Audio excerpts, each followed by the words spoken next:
So this is about the campaign. Let me tell a little bit about the history.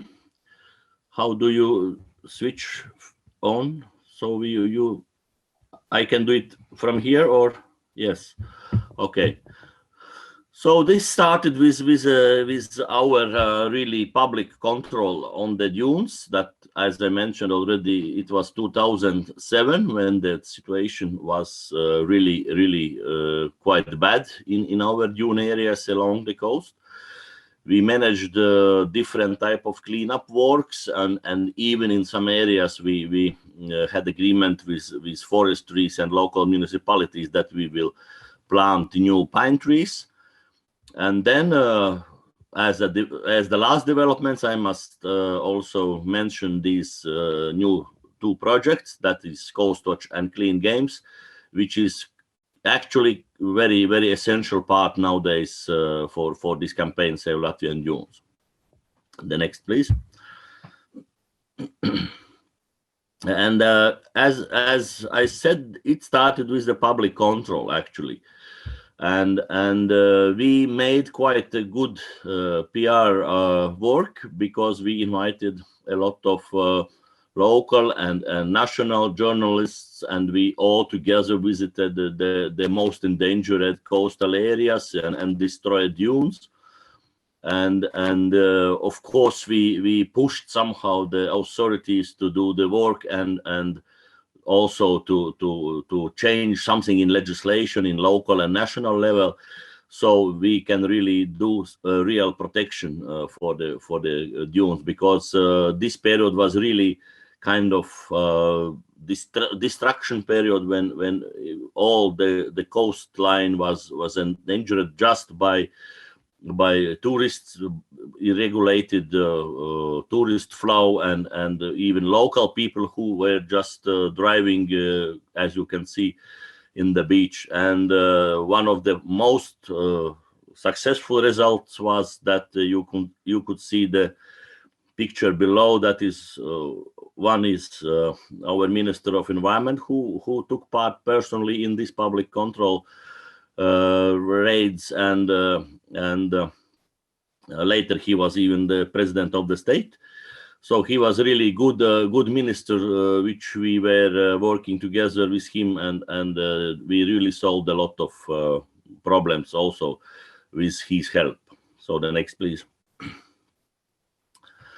Yes, and about the cleanups, that was very traditional, and even started in very early 90s, perhaps even 89, when we still had the Soviet Union, and under this Soviet regime we started these environmental activities with different type of cleanups. And every May we invited schools to help us, to join us, and you can see what sometimes we found in the beach, because still we had quite a lot of these I would say really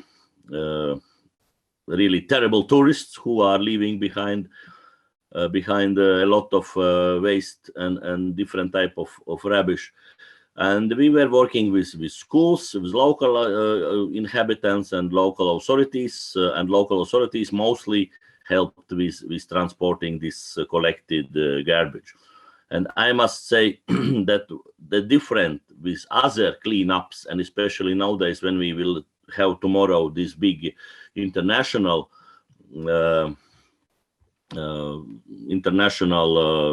cleanup, so we always transport directly collected waste to these waste dumps. We never leave it, because sometimes you can see after these really big cleanups that these bags with collected waste just are staying there for weeks, and or wind or some wooden animals just destroy everything,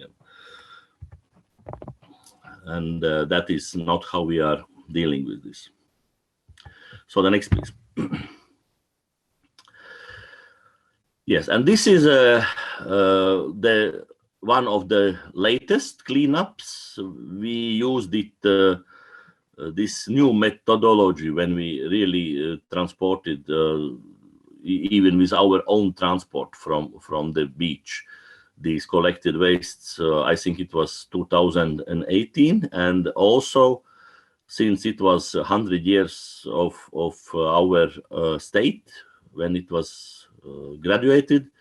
So we also invited, you can see on the right picture, the army representatives. So it was quite selfish wish, because we could use this heavy lorries, and they were very successful to help us to collect the waste, and also to transport them directly, because the army vehicles had this capacity. And that was quite interesting cooperation with the military. So because normally we are not so big friends with them because of all their activities in the polygons and so on, but this time we had a meeting with the chief commander, and just using this 100 years of Republic of Latvia, so we managed kind of quite nice cooperation. So that was kind of interesting experience for us. Okay, the next, please. Yes, here you can see sometimes we also use the trolleys and different type of techniques. Yeah, you can go on.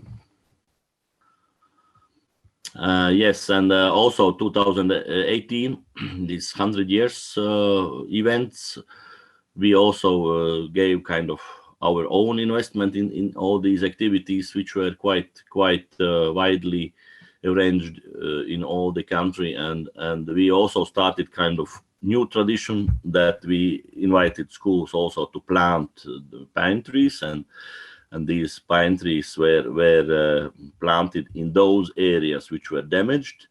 I must say that in Latvian coast, which is nearly 500 kilometers long, we have some special areas, wooden areas, very nice nature, and sometimes unique biotopes and Natura 2000 sites, which are really just unprotected against these illegal drivers and against quadricycles, against also with the help of CCB. So we put up signs warning that please beware of driving in the dunes, and just keep off the illegal roads, because now we have planted new pine trees, and they are really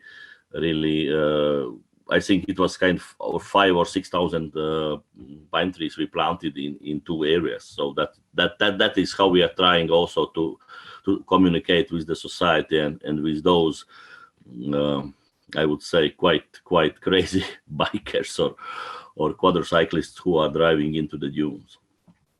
Yeah, the next, please. Yes, that's how it looks, and up on the right side you can see the signs we put together. That was the chief of the local forestry, and we put the sign warning that and informing that we are planting the new pine trees. Please don't drive over them. And so this activity was very successful, and schools like it very much. So the next, please. Yeah, that is the picture of one of the events. So you can see that quite a lot of youngsters and school children. Next, please. Yes, and now about these two new projects, Clean Games, and tomorrow we will have a Clean Games Baltic Cup, also arranged in Baltic Sea region, and mostly countries of the Baltic Sea region will take part in this. But first we arranged this Baltic Cup and Clean Games in 2019. It was in Ventspils former army polygon, which is absolutely dune area and also very nice and unique place. And really I think and most of participants consider this as a very interesting project which should be developed, and I'm happy that the CCB have kind of taken over this idea and supports these activities, which we will also see tomorrow in a major part of Baltic Sea region. Some games I heard will be postponed for a week, but the main day is tomorrow. So, and the first we arranged it in this polygon, and more than 60 participants took part, and that was quite well attended with journalists, with different schools. Sorry,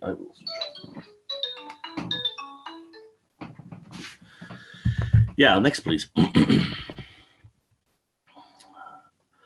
Yes, this is also part of these games. When you collect, the idea is very simple. You not only collect, but you get also score points, and if you are best, you can get more support. You can get trolleys. You can get some I don't know, extra bags or extra services, and so the best is the winner, so to say, with the score points. The next, please. Yeah, this is this game, how it looked like. The next. Yeah, and about the Coast Watch, this is the second new project we started also in 2019, and usually it is arranged between September 20 and October 21. And 2 years ago, when we started this project in Latvia, it was I must say again successful project, and more than 130 participants from 12 schools took part, and all they were really happy about what they found and how they could document all these findings, also pollution and also different type of species and waste sorts, and so that was interesting also for us, because we could use these schools and children not only as an educational project, but also as kind of monitoring, where we could later send this information which was collected from the schools also to our Ministry of Environment. So I don't know how they used it, but at least they got some information about some areas which were extremely polluted with different type of waste. And for schools and children, it was interesting, really experience on so to say on the field, not only in theories and sitting in the classrooms, but also seeing how really looks these species and these kind of pollution, what they can fix it, and that is also what we are very much willing develop in Latvia, and I'm happy that Peter was also quite actively involved in this project before, because we took partly some methodology of the Coast Watch Europe, which is based in Dublin in Ireland. So this is really a place where we can develop our cooperation and our knowledge, and really involve more and more youth. And then what was the result of this Coast Watch? We had already arranged 2 coastal youth forums. But unfortunately, I must say that due to COVID this year, I'm not so sure about the same like about last year. So I think it will be under the question if we will be able to gather the schools together. So the next. Yes, that's how it looks practically. So they have also kind of information sheet, and they can just compare if they have found the right species or what kind of pollution they have found. That is just fixed photos. Next, please. Yeah, this is the average age for this project. It's about, I think, starting from the 5th class. This project is most popular. Next. Yeah, and I think that is mostly it. We are perhaps we had to start with this slide, but yeah, this is what we are doing in mainly, because coastal protection is really one of the main areas we are doing. I would say at least 60-70% of our activities we are dedicated really quite seriously to the different coastal and Baltic Sea projects. That's about the Save Latvian Dunes in brief, or I don't know. Perhaps you have any questions or Thank you very much, yeah, these Janis. are. Thank you very much. And yeah, sorry that I've interrupted. You wanted to introduce your cooperation partners and donors, I understand. No, that's just, yeah, for the information. As you can see, Coalition Clean Baltic is always number one, because we really have very, very good cooperation in different type of these educational projects, and I'm very happy that we can really rely on this cooperation in our agenda, because really we have different type of donors, but the Baltic Sea, of course, is number one for Coalition Clean Baltic, and so far we have had really excellent cooperation, especially in these educational and cleanup and monitoring projects along the coast. Yeah. So thank you. We are happy about that as well. And we are also happy that you are bringing another dimension in our work, and that is about nature accessibility. So will you talk about the NATS certificate also? Yes, absolutely. So if again you can help me with the slides. Yeah, while we are connecting the slides. So did you translate and adapt the Coast Watch survey to Latvian conditions? Yes, and I was very happy also to learn.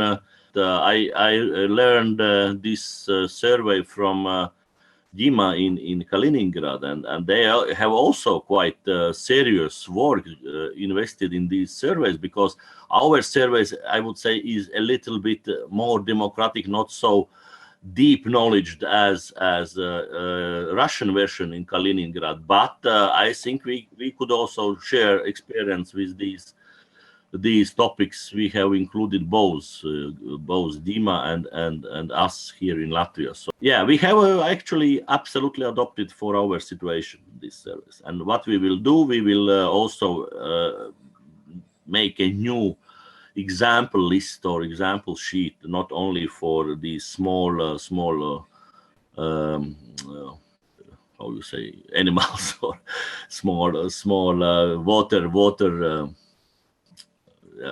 these life in the water, but also in the dunes. So schools are interested to learn also about the biotopes, about some new types of really, I don't know, of some unique flowers. As you know, we have this unique what was this English? Nicely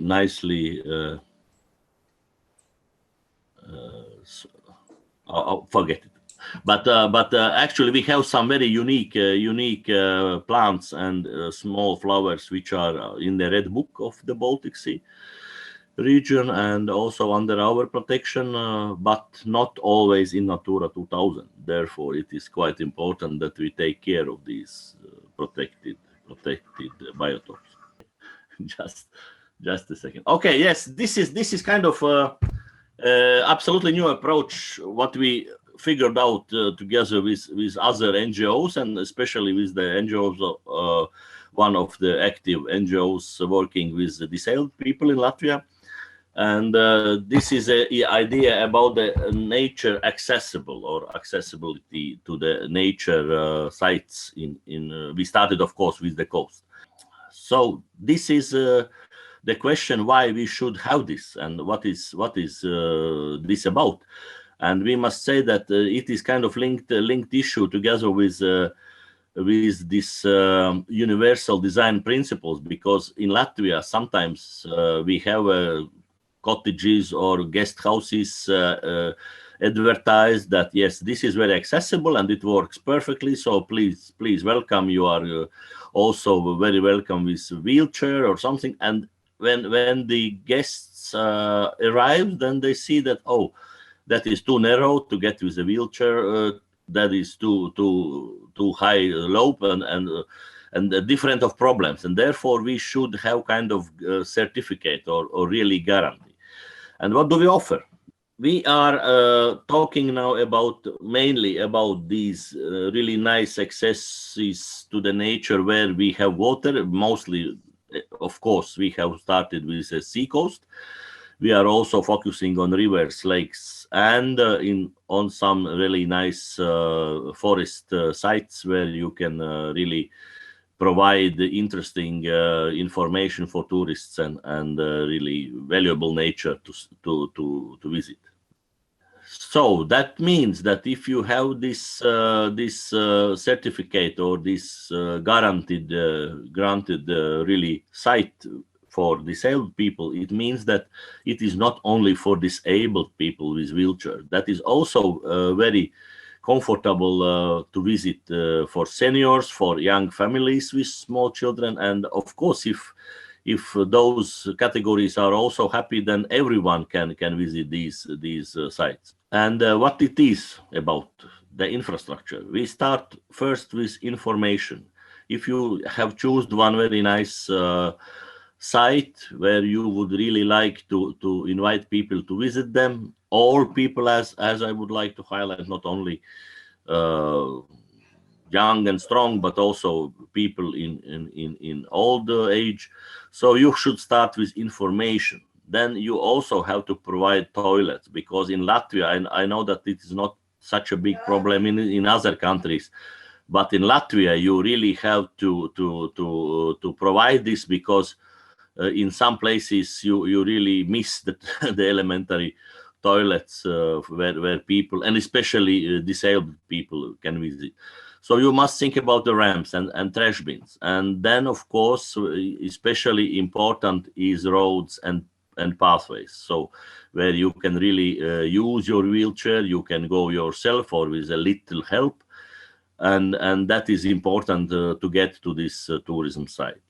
And of course, in many areas, we still have problem with car parking, because we have not marked places for disabled people, and sometimes they just stop the car, but they cannot open the door and get out with the wheelchair. So that is also a problem. And these 5 elements should be there if we talk about the nature accessible sites. How it started. So this is old picture from some book or something. In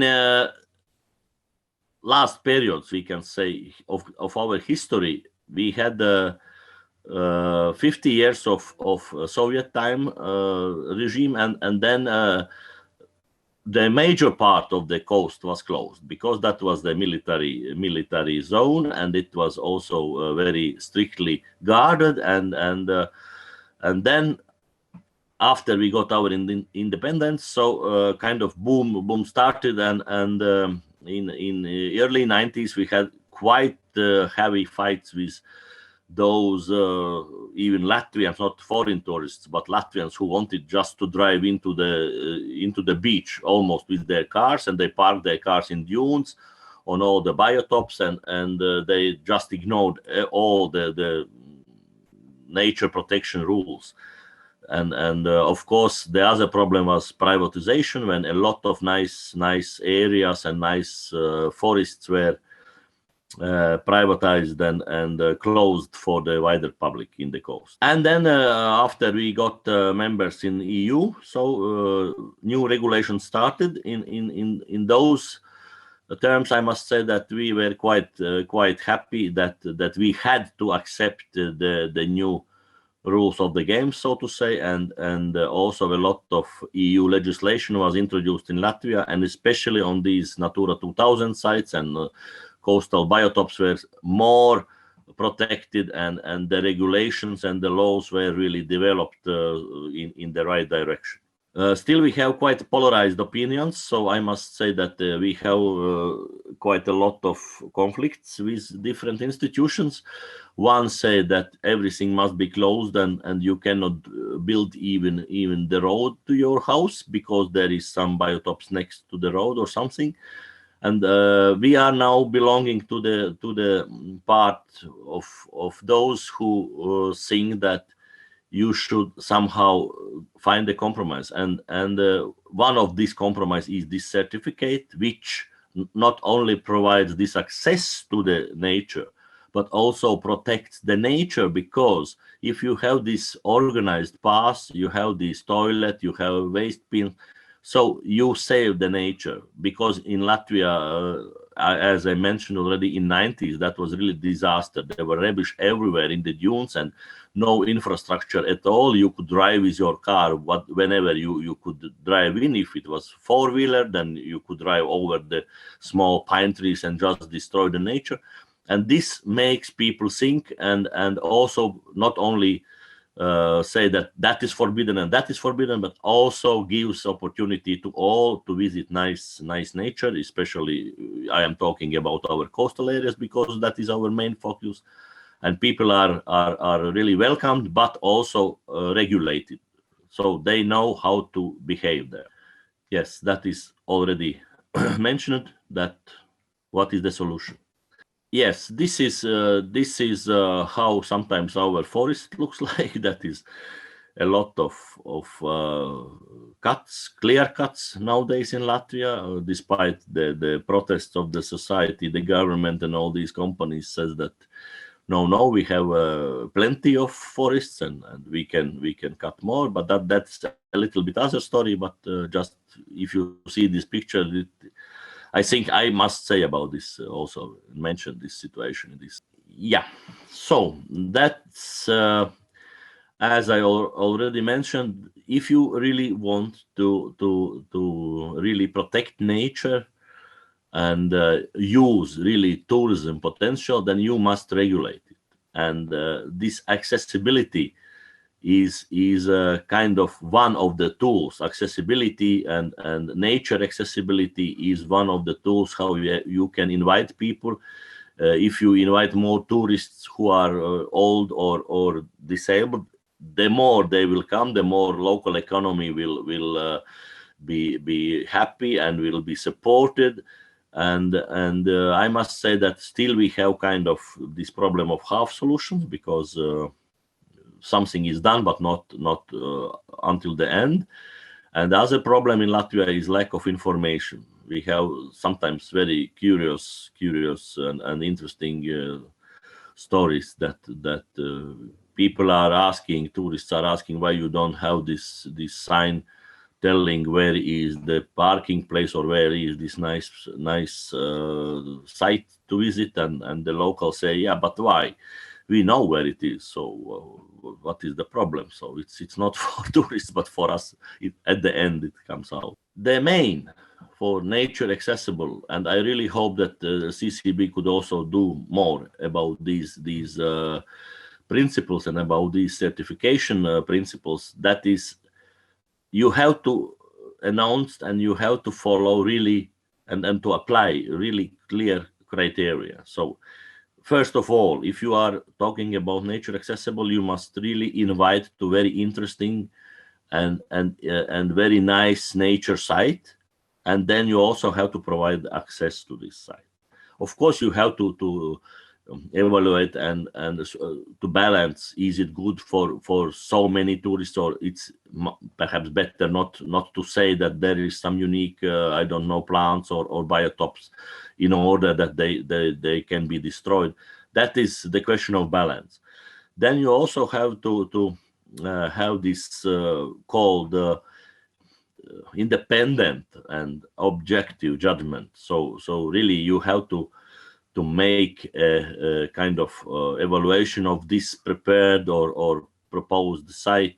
Mostly we are talking about the public sites, not private. Unfortunately, not yet so active private campings or guest houses are applying these nature accessible principles, but mostly coastal municipalities are doing that. And then we really have introduced two levels. One is the yellow level, which is kind of just first step for the certificate, and it means that you have done quite a lot but not completed.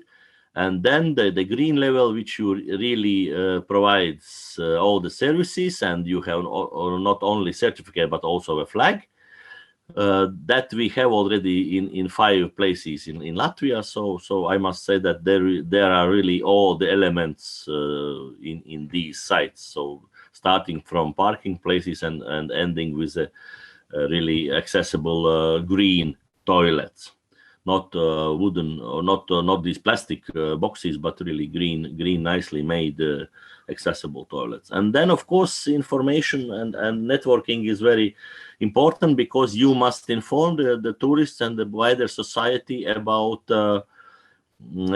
these sites, so people can really, yeah. And what is the benefits of being certified? So 4 reasons why. So you have access to the people, you have improvements with the infrastructure, and the main is this universal access, as I mentioned, for everyone. And that is really what in many sites we miss. I know that in Sweden that is